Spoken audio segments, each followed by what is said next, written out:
Hello friends मु रुद्र आपण Rudra एजुआल channel को स्वागत करुच्ची। देखो finally Odisha staff selection commission तरफ आम जो सीजीएल एग्जामिनेशन होता तार मेरिट लिस्ट पब्लिश हो जाए। देखो आम नोटिस पूरा संपूर्ण भाव देखा। देखो आज डेट में 11/6/2025 पब्लिश होती आम जो रिक्रुटमेंट एग्जामिनेशन होता जोटा कि टोटाल ग्रुप बी आ ग्रुप सी पोस्ट से तार प्रथम देखो आम प्रिलिमिनारी एग्जामिनेशन होता written test main written test skill test एम सब एग्जामिनेशन थी ऑडिटर स्पेशल मैथमेटिक्स टेस्ट भी होता। देखो ये आम देखा merit list of candidates recommended for the post of service for which qualifying mathematics test for computer skill test is not required in order of merit मान जो थे कि स्किल टेस्ट दरकार नाला आ मैथमेटिक्स दरकार नाला ए से देखो सिलेक्शन लिस्ट आसी आपने निजे पीडीएफ रु आप निजर देखिपारे लिस्ट टाक एवं आम देखा कट ऑफ कौन केमती जाइए से विषय में डिस्कसन करवा।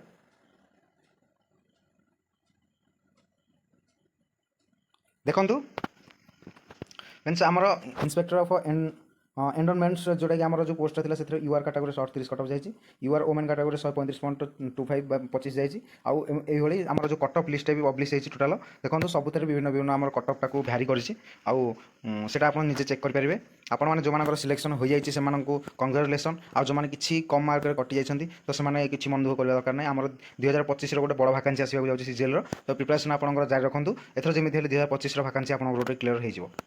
Thank you. जय जगन्नाथ।